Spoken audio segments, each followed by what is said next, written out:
ठाकुर जी के भाव में बोलना कैसा है, जैसे बच्चा दो का पहाड़ा बोलता है और गार्जियन सुनकर खुश होता है, तो मेरा दो का पहाड़ा सुनकर आप लोग खुश होंगे। इसी भाव से शब्द के जरिए आप लोगों का सेवा करने के लिए हम उपस्थित हुए।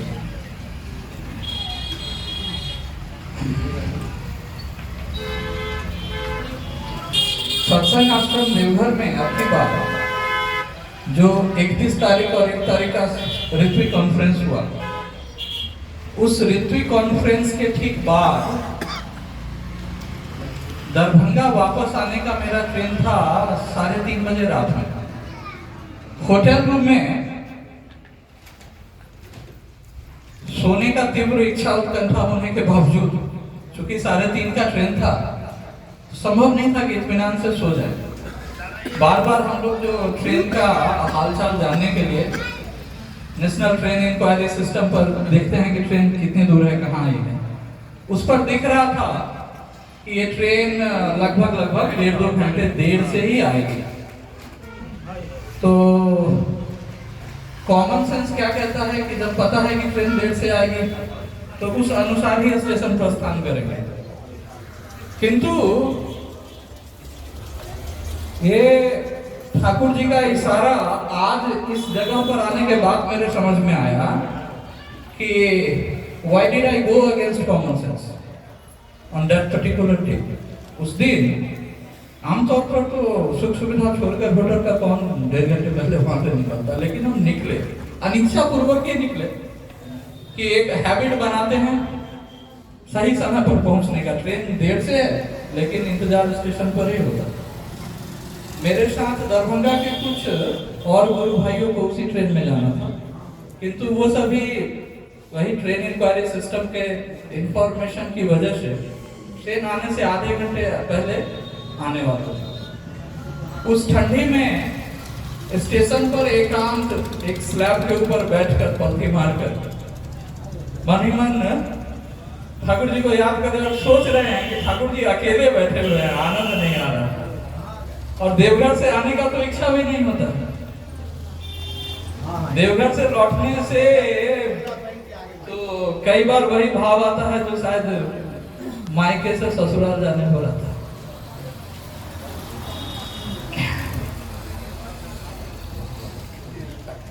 आंख बंद करके वैसे ही बैठे हैं, ठाकुर जी को याद कर रहे हैं कि तभी कान में आता है जय गुरु दाता। तो देखिए कौन जय गुरु किया, तो उमेश दा सामने खड़े थे। सच पूछिए, उमेश दा को चेहरा से अब नहीं पहचान रहे। तो उमेश दा बोले कि अरे आपको हम जानते हैं, समस्तीपुर से हैं, परिचय हुआ। और वो 1.5-2 घंटे ट्रेन जो इंतजार था वो ठाकुर जी के याजन में कैसे बीता पता भी नहीं चला।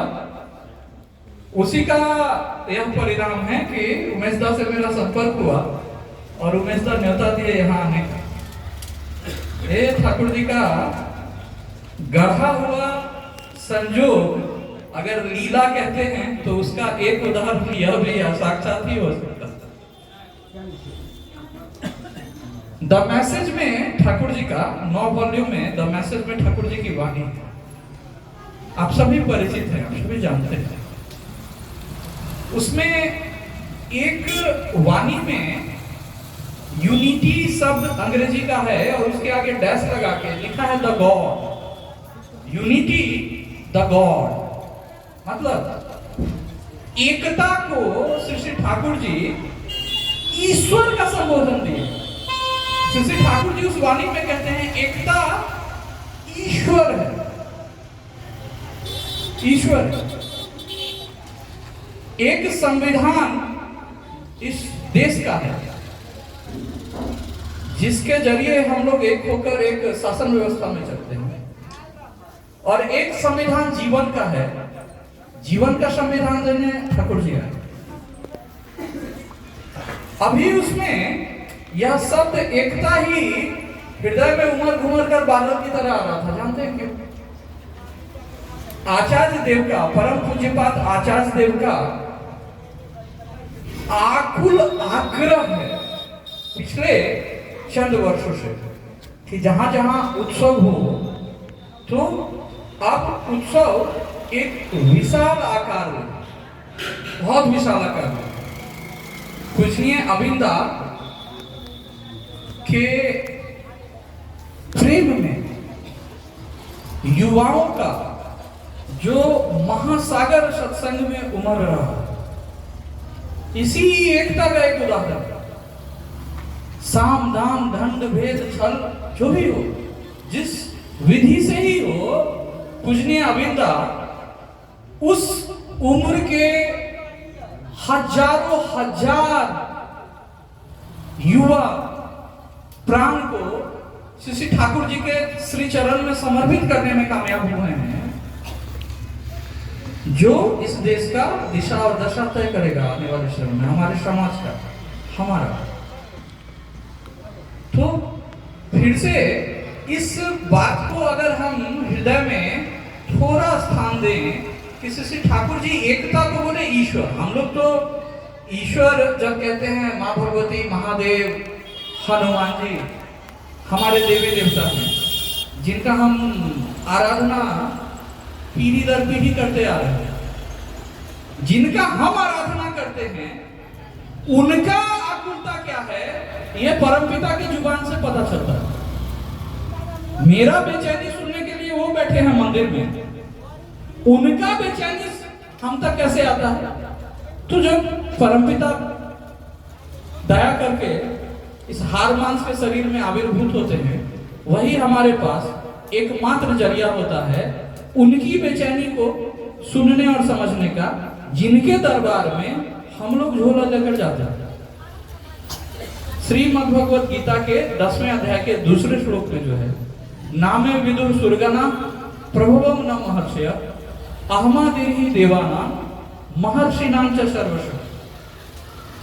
प्रभु श्री कृष्ण तो माँ के गर्भ से आए, किंतु हैं हार मांस के शरीर में ही माँ के गर्भ से आए हैं, और उस हार मांस के शरीर के भीतर मौजूद श्री कृष्ण कहते हैं कि मैं जो हूं, मेरे प्रभाव को देवता तो देवता, महर्षि भी नहीं जान सकता। क्यों? वो देवता बने कैसे हैं? तो मुझे भज कर। महर्षि बने कैसे हैं? मुझे भज कर। अभी दादा बोल रहे थे हम लोग बहुत भाग्यशाली हैं। वो भाग्यशाली एक ही कारण से है, सिर्फ एक कारण से भाग्यशाली है कि आपका, हमारा जब इस पृथ्वी के, इस मृत्यु लोक के कालखंड के उस हिस्से में हुआ है, जिस हिस्से में उस परम कारुणिक परम पिता का आविर्भाव हुआ है, जिनके दर्शन के लिए हजारों हजार साल का और जन्म जन्मांतर का तपस्या कम पड़ जाता।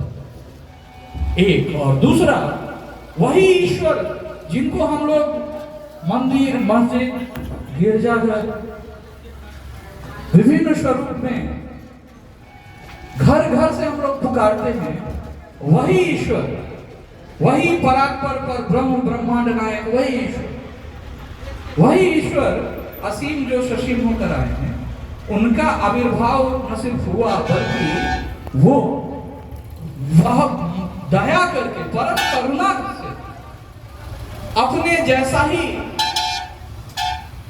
जो आचार आचरण वाक्य व्यवहार ब्रह्मनिष्ठा शक्ति सब चीज में हूबहू उनका एक चलता फिरता कार्बन कॉपी।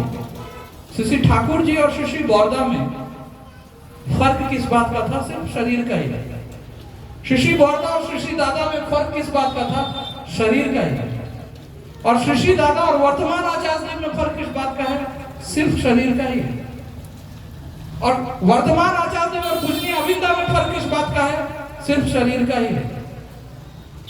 ठाकुर जी जैसे हमारे उपनिषद में एक सूत्र दिया गया, ओम पूर्णमदः पूर्णमिदं पूर्णात् पूर्णमुदच्यते पूर्णस्य पूर्णमादाय पूर्णमेवावशिष्यते। पूर्ण में से पूर्ण को निकाल लेने पर पूर्ण ही बचता है। मेरे पास अगर एक तगाड़ी या एक तसले में दूध है और पूरे का पूरा तसला हम उड़ेल दे दूसरे बर्तन में, तो दूध का मात्रा क्या घटेगा? नहीं घटेगा। ठाकुर जी का सारा संपदा उसी तरह एक तसले से उलट के आ गया श्री बौरदा में। और बड़ौदा का पूरा तसला श्री श्री दादा में, और श्री श्री दादा पूरी तरह वर्तमान आचार्य देव में, और वर्तमान आचार्य देव पूरी तरह पूजनीय वृंदावन। बाल बराबर का ह्रास नहीं हुआ, तिल बराबर का ह्रास नहीं हुआ। इसका प्रमाण आप सबका जीवन है।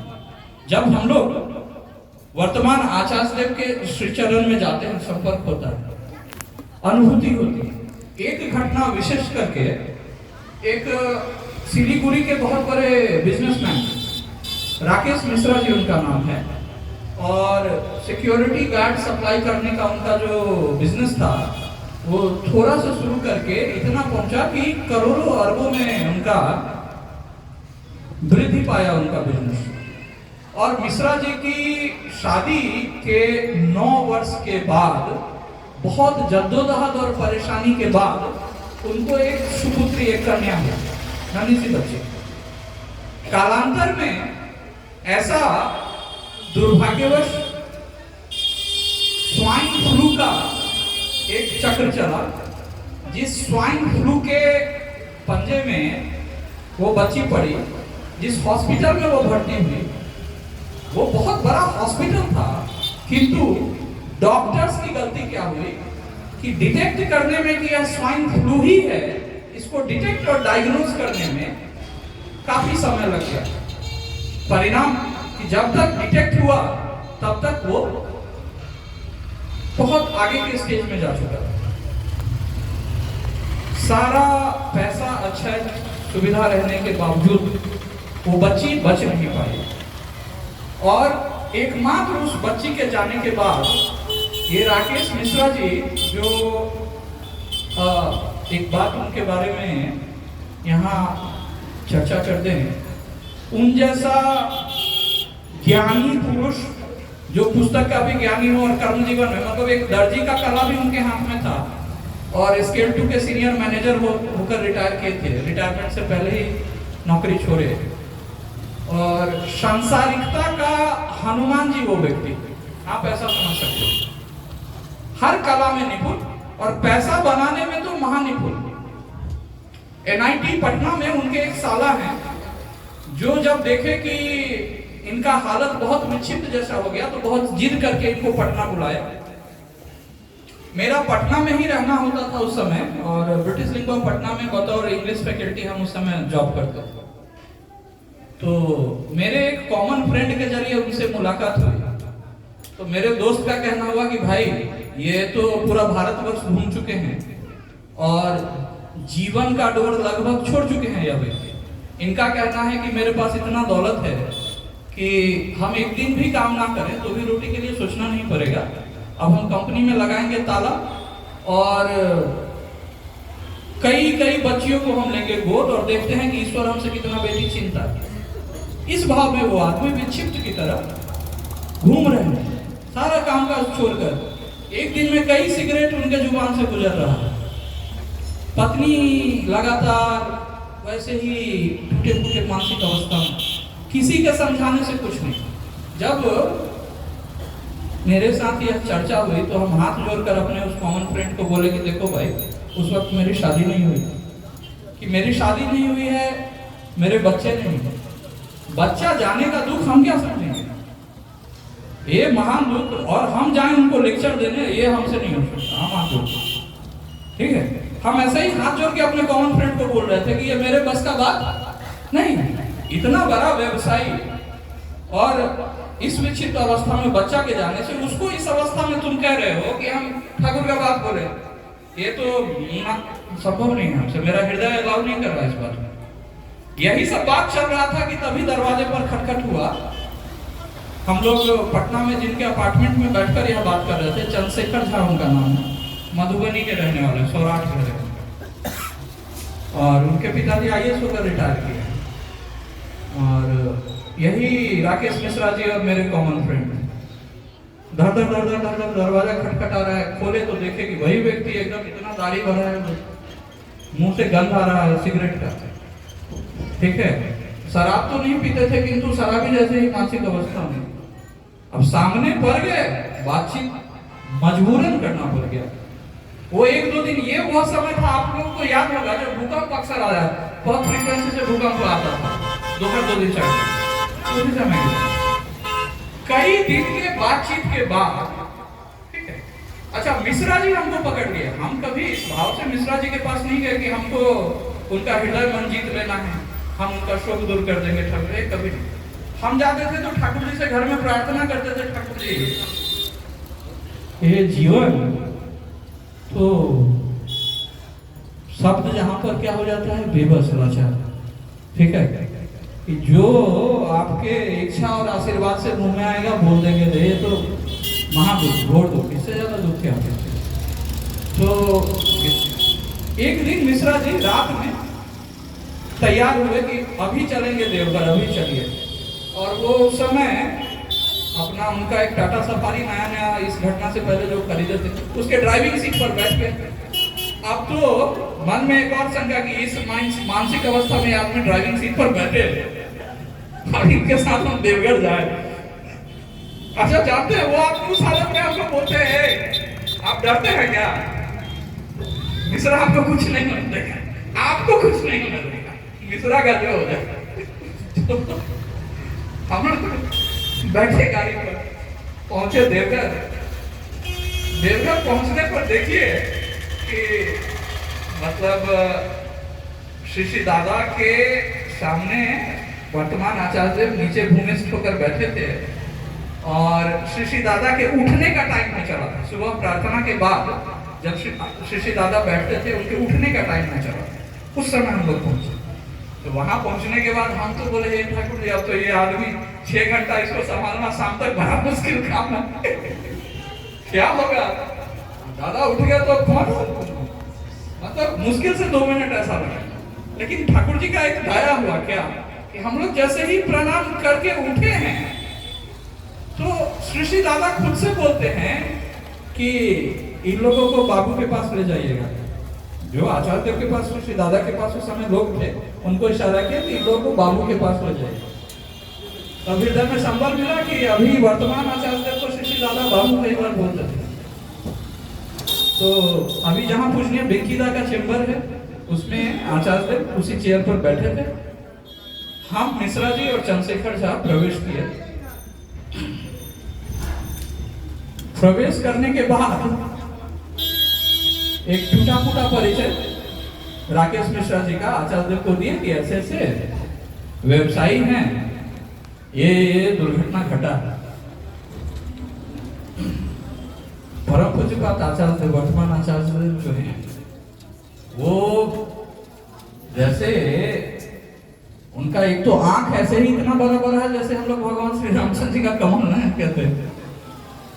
वो लगा कि और थोड़ा बड़ा हो गया हो, खूब भाव गंभीर धमक भरे आवाज, जैसे बाप बोले बेटा को, उस धमक भरे आवाज में बोलते हैं मिश्रा जी, यहां से आपके पास जीवन में 2 रास्ता है, एक अंधकार की तरफ जाता है, आप अगर उसका जिद करेंगे वही सही, लेकिन दूसरा भी एक रास्ता है जो प्रकाश की तरफ जाता है। अच्छा आचार्य देव के आगे हम लोग यह नहीं बोले थे कि ये डिप्रेशन में ये है वो है, इतना कुछ नहीं चर्चा हुआ। दूसरा पंक्ति क्या था परम पूज्यपाद आचार्य देव का? उनकी दूसरी पंक्ति यह थी कि हो सकता है कि आपको लगे कि मेरे पास इतना है कि जिंदगी भर हम बिना कमाए, लेकिन मुझे ऐसा लगता है कि बहुत लोग आप पर निर्भर हैं और जो आप पर निर्भर हैं उनके बच्चे हैं, आप चाहें तो उनका सोच सकते हैं। और इसके बाद एक बहुत अद्भुत एक छोटा सा स्टोरी आचार्य देव उदाहरण के लिए सुना है। वो क्या था? आचार्य देव का कहना हुआ कि एक द्वीप समुद्र के, महासमुद्र के बीचों बीच एक द्वीप था और उस द्वीप पर बहुत ही कठिनाई से वहां के लोग झोपड़ी कुछ रहने का बहुत परिश्रम के बाद निर्माण कर पाए कि हाँ अब इस झोपड़ी में हम लोग रहेंगे। तो जब उन लोगों का झोपड़ी बहुत कष्ट से बन गया, बस्ती बस गया उस द्वीप पर, तो उस दिन तय हुआ कि आज इस बस्ती के बस जाने के उपलक्ष्य में पूरे द्वीप पर एक उत्सव होगा। और जैसे ही वह उत्सव का शुरुआत उस बस्ती के लोगों ने उस द्वीप पर किया कि नाच गाना शुरू हुआ ही था कि हाहाकार मच गया। लोग पीछे मुड़कर देखते हैं तो किसी एक झोपड़े में एक चिंगारी के वजह से आग पकड़ चुका था और जब तक वो सभी वहां पर इकट्ठा होकर उसको बुझाने में कामयाब होते, तेज हवा के महिमा से वो आग का लपट सारे झोपड़ी को अपने कब्जे में ले चुका था। तो जो उत्सव मनाने के लिए वह बस्ती के लोग उस द्वीप में इकट्ठा हुए थे, क्षण मात्र में वह उत्सव दुख में तब्दील हो गया। चारों तरफ वो जला हुआ राख बिखरा हुआ है और लोग रो रहे हैं, छाती पीट रहे हैं। छाती पीट रहे हैं तभी इन लोगों को सुनाई देता है कान में, खूब हे भगवान जय भगवान, ये इस तरह का आवाज कान में, खुशी का, हंसी का। ये लोग मुड़ के देखा कि भाई हम लोग इतने दुख में हैं, ये इस द्वीप पर कौन ये खुशी से कूद रहा है, कौन चिल्ला रहा है। तो क्या घटना घटी थी कि जब इनके बस्ती में लगा आग, उस आग से उठा धुआं और एक जहाज कुछ दिन पहले रास्ता गया था भटक और उनके खाने का सारा रसद खत्म हो गया था। उन लोगों को पता नहीं चली कि किस दिशा में जाने से अब मिलेगा जमीन। ये जो धुआं उठा, उस धुएं का दिशा पकड़ के ये जहाज पहुंचा जमीन पर और उस जहाज के लोगों का जीवन का रक्षा हुआ और इसी खुशी में वो लोग खुशी से चिल्ला रहे। आचार्य देव इस मार्मिक कथा का बयान करके कहते हैं कि मिश्रा जी यही है जीवन। एक का दुख दूसरे के जिंदगी का बचाने का कारण बन सकता है। ठीक है, दूसरे की जिंदगी का रक्षा का कारण बन सकता है। आपको जो दुख पर मिला, हो सकता है आने वाले समय में आप कई ऐसे लोगों के दुख का हरण आपके जरिए हो जाएगा। एक बात।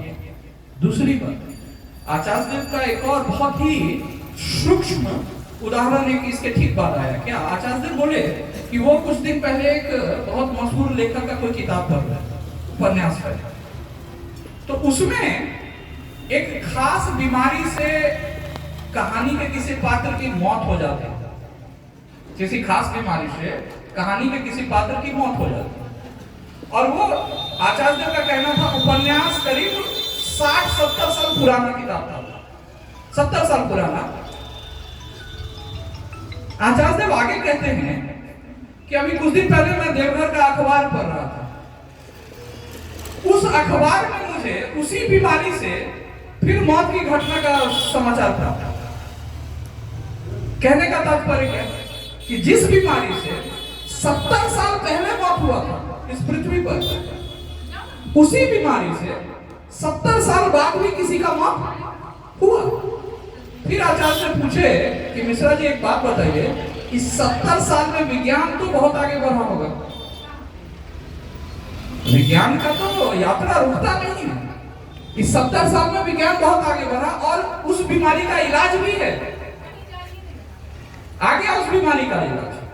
70 साल पहले जिस बीमारी से कोई मरा, उस वक्त उसका दवा नहीं था। 70 साल बाद उसका दवा आ जाने के बावजूद उस बीमारी से फिर कोई मौत हुई। ये कहने के अंत में बोलते हैं आचार्य देव कि एक बात बताइए कि क्या हम दवा खाने से पहले हरि का, नारायण का नाम नहीं ले सकते? ये दो घटना आचार्य देव जिक्र किया। इस दो घटना के बाद मिश्रा जी के हृदय मन में जो भी परिवर्तन हुआ हो, जो पीछे मेरी मिश्रा जी से बातचीत हुई थी 15-20 दिन की, कभी मेरे मुंह से यह नहीं निकला था कि मिश्रा जी आप दीक्षा लीजिए, कभी नहीं निकला था। मिश्रा जी तत्क्षण आचार्य देव के चेंबर से निकलने के बाद स्वयं इच्छा व्यक्त किए कि वो दीक्षा ग्रहण करेगा। उनकी दीक्षा हुई। कालांतर में आप सब लोगों को याद होगा कि 4 लाख कुछ दीक्षा परम पूज्य आचार्य देव दिए थे और उसका एक अंतिम पड़ाव में पटना उनका आगमन हुआ था। ठीक है, आप जानते हैं ठाकुर जी का लीला का एक तार आगे क्या जुड़ा। कालांतर में इनकी वाइफ का IVF से ट्रीटमेंट शुरू हुआ और जिस उम्र के पायदान में अब ये आशा छोड़ चुके थे बच्चे का, गोद ले चुके थे बच्चियों को, उसके बाद समय बीता, आईवीएफ ट्रीटमेंट हुई और पटना के ही एक क्लिनिक में उनको एक छोटा सा बेटा हुआ, मतलब एक बेटा हुआ मिश्रा जी। ये एक जीवन चक्र का है, ठीक है। लोग पूछते हैं कि दीक्षा क्यों है और दीक्षा की जरूरत किसको है। अभी मेरे हृदय मन में यह हो रहा था कि भगवान नारायण का एक कथा है ना, जिसमें ये हम लोग सुनते हैं कि देवताओं के मध्य, महर्षियों के मध्य यह चर्चा चला कि अपने अहंकार को कौन जीत चुका है। तो भृगु जी को यह ड्यूटी दिया गया टेस्ट लेने का। तो भृगु जी उपस्थित हुए महादेव के पास और महादेव को जो शो वो जैसा तैसा ही बोल दिए। फिर जो होना था वही हुआ। महादेव भयंकर कुपित, भागे भागे भृगु जी दूसरे नंबर का टेस्ट लेने पहुंचे भगवान नारायण के पास। तो जब नारायण की छाती पर भृगु लात मारते हैं तो भगवान नारायण कहते हैं ना कि आपका पैर इतना कोमल, मेरा कलेजा इतना कठोर, कहीं आपको चोट तो नहीं। जिस पर हम लोग ये बात में पढ़े का हटिया हरि को जो भृगु मारी का। लेकिन आपको एक अलग कहानी में बता, शास्त्र पढ़ने के दौरान मेरे नजर पर एक ऐसी घटना भी आई जिसमें भगवान नारायण जब जाते हैं हिरण्य लोक में, स्वर्ग का भी जो स्तर सब है उसमें एक स्तर है जिसको हम लोग कहते हैं परम धाम, जिसमें श्रीमद् भगवत गीता में लिखा है कि न तद्भासयते सूर्यो न शशांको न पावक यत् गत्वा न निवर्तन्ते तत् धामं परमं मम। जहां न सूर्य का पहुंच है न हवा का, जहां जाने के बाद वापस आना नहीं पड़ता है, वो धाम मेरा है। हम लोग ठाकुर वाणी में जाएंगे तो एक वाणी में लिखा हुआ है वहां, खाने को खिचड़ी भली, जपने को सतनाम, भजने को सदगुरु चरण, रहने को परम धाम लिखा है। तो भगवान नारायण एक बार परम धाम में उपस्थित होते हैं और एक ऋषि उनके सम्मान में उठकर खड़े नहीं होते हैं। तो नारायण उनको श्राप दे देते हैं कि तुम्हारा पतन होगा परम धाम से। और वो महर्षि जब देखते हैं कि ये श्री हरि का श्राप हमको लगा, तो वो बदले में श्री हरि को श्राप देते हैं कि तुम मेरे पतन का कारण बने हो, मेरा श्राप तुमको लगे कि तुम्हारे ज्ञान का हरण हो जाए कुछ काल के। तो कई महात्माओं का कहना है कि भगवान रामचंद्र जी जब गाछ पत्ता से पूछ रहे हैं कि सीता कहाँ है, सीता कहाँ है, तो ये आध्यात्मिक कारण है इसका, कई लोग कहते हैं। अब ये कहानी का चर्चा अभी क्यों? अभी इसलिए कि हम सब लोग भूख का वेग बर्दाश्त कर सकते हैं। अब तो हम लोग 9 दिन का उपवास कर लेते हैं। क्रोध का भी वेग हम लोग बर्दाश्त कर सकते हैं, तब तो हमारे आपके बीच में बहुत लोग महात्मा संत कहलाते हैं, ठीक है। धन भी हम लोग त्याग कर देते हैं, तब तो हम लोग दान करते हैं। सब त्याग करना आसान है, एक त्याग बहुत मुश्किल हो जाता है मनुष्य शरीर में, और वो होता है सूक्ष्म अहंकार का त्याग। संतों को भी नहीं छोड़ता, भगवान को नहीं छोड़ता, संत का होता। इसीलिए जब परम पूज्यपाद आचार्य देव घटना का जिक्र करते हुए बोले कि ठाकुर जी के आगे एक बार चर्चा चली कि ठाकुर पृथ्वी पर जब जब भगवान आते हैं तो ईश्वर को बहुत कष्ट करना पड़ता है। तो भक्त हृदय को यह अच्छा नहीं लगता कि भगवान नर रूप में आकर कष्ट करते हैं, यह अच्छा नहीं लगता। आप जानते हैं ना कि ठाकुर जी के मुख से यह कथन निकला है कि कई बार पृथ्वी पर आकर परम पिता जो अनेकों नेक हजारों लाखों लोगों का पाप अपने माथे पर लेकर उसका प्रायश्चित करते हैं, उसमें उनको कितना कष्ट सहन करना पड़ता है। यह पृथ्वी के गुप्त इतिहास का हिस्सा है, यह गोपन है, ये बहुत लोगों को पता नहीं। परम पिता हमारा और आपका पाप अपने माथे पर लेकर अपने शरीर पर जो कष्ट सहन करते हैं, यह पृथ्वी का गोपन इतिहास। तो यह चर्चा चली कि अगर सभी लोग मंगल की संतान हो जाएं, तब भी क्या ठाकुर जी को आना पड़ेगा? तब ठाकुर जी हंसते हुए बोले कि अगर सब जीसस हो जाएं तो भी इस जीसस को आना पड़ेगा। इसका मतलब क्या कि अरे दीक्षा का जरूरत जीसस को भी है। अगर भगवान नारायण, इसीलिए तो अभी कोई दादा बोल रहे थे ठाकुर जी नारायण, यहाँ पर चर्चा चला था ना। आपको अगर मेरे पास 5 मिनट और है क्या? एक कथा सुनाने का इजाजत आपसे हम चाहते हैं। दरभंगा में पंडित शशिभूषण उपाध्याय नाम का एक ब्राह्मण, ठीक है, वो सेंटेक्स में बारा बाबू होकर रिटायर किए, बेलवागंज में उनका घर मकान है, ठीक है। मेरा उनसे कैसे परिचय हुआ, तो मेरी माँ आकर एक दिन बहुत हाथ पर जोड़ी, क्यों बोले कि तुम्हारा दिन ठीक नहीं चल रही हो, से वो महाराज जी छथिन, उनका से पूजा पाठ करवा, वो 9 दिन के बहुत मशहूर छथिन, चलबो। हमको बूढ़े लोगों से बहुत प्रेम, पता नहीं क्यों, ये अहंकार में हम नहीं बोल रहे हैं, मेरा फ्रेंडशिप ज्यादा उम्र के लोगों में ज्यादा चलता है। तो ऐसे तो हम लोगों के यहाँ जवान लोगों के बीच में हम बोलते हैं, हम लोग के उम्र में गांव में जो हमारे पंडित जी आते हैं उनका तो आधा मतलब सर के ऊपर से गुजरता है, और वो तो पोटली बांधने में ज्यादा, तो उनके प्रति क्या श्रद्धा होगा हृदय में, ठीक है। तो अंदर से तो हमको बहुत खेद नहीं था कि क्या अम्मा किस चक्कर में ले जा रही है हमको, ठीक है। लेकिन जब हम उनके घर में पहुंचे तो देखते हैं कि एकदम पतले दुबले इंसान, एकमात्र त्रिपुंड सर पे एक टिकी बांधा हुआ, ठीक है, बहुत सरल, कोई आडंबर घर में नहीं। मेरे जाने से वो बहुत खुश हुए, बोले अरे बेटा आ गया आ गया आ गया। हम बोले महाराज ये तो हमको जानता नहीं, आपने खुश हो रहे इतना। तो हमसे पूछे कि तुम पहले दिन और 9वें दिन आओगे, हम देखे कि मेरे आने से खुश हो रहे, क्यों नहीं आगे, जिंदगी में ऐसा इंसान कब मिलता है जो आपका चेहरा देखकर खुश होता है। सुशील दा थे हम लोग के साथ रहते दरभंगा, जब आप मिलते ना सुशील दा से, उनका आंख बयान करता हो कितने प्रसन्न। तो हम तैयार हो गए, 9 दिन का पूजा पाठ हुआ। माँ भगवती के सिद्ध भक्त के रूप में वो जाने जाते, 60 साल विंध्याचल लगातार गए, और मिथिला की धरती पर जो श्रीमद् भगवत गीता जयंती आज होती है कई जगह पर, उसका बीज इसी ब्राह्मण के द्वारा आज से 45 वर्ष पहले दिया गया, ठीक है। तो हमको तो ये सब सुनने में आया था, लेकिन आंख से देखे नहीं। एक दिन का घटना है कि हम शाम में उनसे मिलने पहुंचे, और वो हमसे पूछ लिए कि कहाँ से आ रहे हो, तो हम बोले कि ट्यूशन पढ़ाकर आ रहे हैं। उनके सामने सिंहवाड़ा के उस समय नाजिर रामवृक्ष झा बैठे हुए थे, और एक और सरकारी कार्यालय के कलर, दोनों उनके दीक्षित शिष्य थे, पंडित शशि भूषण उपाध्याय जी के 56 शिष्य दरभंगा में। वो डॉक्टर अरोरा का, हीरो होंडा का जो एजेंसी है, डॉक्टर अरोरा उनके शिष्य हुए विधिवत, ठीक है। जब शशि भूषण उपाध्याय जी का अंतिम संस्कार हुआ, सारा डॉक्टर अरोरा के माथे पर था, वो सब कुछ होती। हम ये रेफरेंस के लिए बता रहे हैं, कोई बनावटी घटना नहीं, कोई बनावटी घटना नहीं। तो उस दिन उपाध्याय जी हमसे पूछते हैं कि कहाँ से आ रहे हो बताओ। हम 3 बार पूछे, तीसरा बार में भी हम बोले ट्यूशन पढ़ा के। तब रामवृक्ष झा जो नाजिर थे वो कहते हैं कि बउआ तू जरूर झूठ बोले छो, है ना महाराज जी 3 बार नहीं पूछते, ठीक है, से तू सच सच बताओ। महाराज जी 3 बार पूछला तू मतलब तू झूठ बोले छो।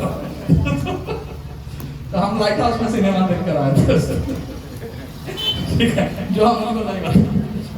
तो वो महाराज जी हमको कहते हैं कि तुम जिस जगह बैठा हुआ था, तुम्हारे चारों तरफ उस अंधेरे में जितनी मुंडियां थी, मैं यहीं से गिनकर बता सकता हूँ। और तुम तो मेरा शिष्य नहीं है, फिर भी मेरा घंटी जब बजता है यहाँ पर, तो मेरा ध्यान मेरे 56 शिष्य के साथ तुम पर भी जाता है। किसी दिन सामने आना और पूछ देना क्या किए हैं, बता नहीं किए तो बोला, तो खबरदार अगला बार अगर सिनेमा हॉल में गया तो मेरे घर में घुसना, ठीक है। तो ये महाराज जी का चर्चा हम क्यों कर रहे हैं, इस पर आते हैं। बहुत रोचक, ठाकुर जी से उसका क्या रिश्ता है। ये महाराज जी के उंगली को पकड़कर हम शास्त्र में गहन रुचि लेना शुरू किए। हम सारा कुछ इंग्लिश वर्जन में पढ़े, क्योंकि हिंदी संस्कृत मेरा कमजोर था। तो जब भी अपने शिष्यों के साथ हमको ले जाते थे, तो बोलते थे कि जो मेरे संसर्ग में तुम सीखा उसी आधार पर जवाब देना। तो एक शिष्य के घर में गए हैं, और हम जब शास्त्र चर्चा शुरू हुई, चर्चा घूम फिर के ठाकुर जी पर आ गया। ठाकुर जी का बात जैसे ही मेरे मुंह से निकला कि पीछे से कहीं से ताली बजने का आवाज है, तो ताली क्यों बज रहा। तो एक व्यक्ति उस परिवार के ऐसे थे जो ठाकुर जी का दीक्षा लेकर छोड़ दिए। अब वो ठाकुर जी का नाम चर्चा सुने तो खुशी में अनायास उनके यहाँ से ताली बज गई। वो बाहर आया तो परिचय हुआ, लेकिन जब नीचे उतरे तो बाबा हमको कहते हैं, धमकी देते हैं, खबरदार अपने गुरु को अगर अगला बार पुरुषोत्तम बोला मेरे आंख के सामने, तो यही तुमको हम बुरा हालत तुम्हारा करें, ठीक है। तुम्हारे गुरु को तुम भगवान कैसे बोल सकता है, यही बोलते थे बाबा, और ऐसा अक्सर होता है। अब आते हैं कहानी के अंत पर, ठीक है, बस 1-2 मिनट कि भाई 27 फरवरी 2007 को ये उपाध्याय जी पृथ्वी छोड़े, ठीक है, और 25 फरवरी 2007 को मेरी उनसे अंतिम मुलाकात। 25 फरवरी 2007 को जब हम गए तो क्या घटना घटी, माँ विंध्यवासिनी के जगह पर एक शंख रखा था। हमको बोले बेटा वो शंख लेकर आओ। शंख अपने कान में वो लगाए और शंख रखकर बहुत गंभीर भाव में कहते हैं कि माई कहती है कि तू जो कहता है सच कहता है। और मेरा बाबा के साथ एक ही पॉइंट पर अगर होता था कि हम बोलते थे बाबा आप बहुत बड़े संत है, ठीक बात है, लेकिन आप ठाकुर जी को नहीं पकड़े, ठीक है। तो ठाकुर जी है। और बाबा मेरे घर में जब भी आते थे तो ठाकुर जी का फोटो उतरवा के ऐसे 10 मिनट तक देख रहे हैं, फिर बोलते थे लगा दो। आप जानते हैं कि जो महावीर मंदिर के संस्थापक हैं किशोर कुमार, वो जब भीसी होकर दरभंगा के आए थे और पांडुलिपि की चोरी हुई थी मिथिला शोध संस्थान में, तो इसी उपाध्याय जी को बुलाए थे ट्रबल शूटिंग के लिए, सारा कुछ बता दिया। तो ऐसे एक माँ विंध्यवासिनी के सिद्ध भक्त ठाकुर जी को स्वीकार किए अपने जिंदगी के अंतिम दिन। हम लोग जो दादा बोले कि हम लोग भाग्यशाली हैं, ठीक है, तो इसी बात पर हम अपने वाणी को विराम देते हैं। और मेरा सौभाग्य है आप लोगों के बीच में उपस्थित होने का ये परम पुण्य मौका मिला है। आप सब लोगों को पुनः हृदय से राम जय गुरु।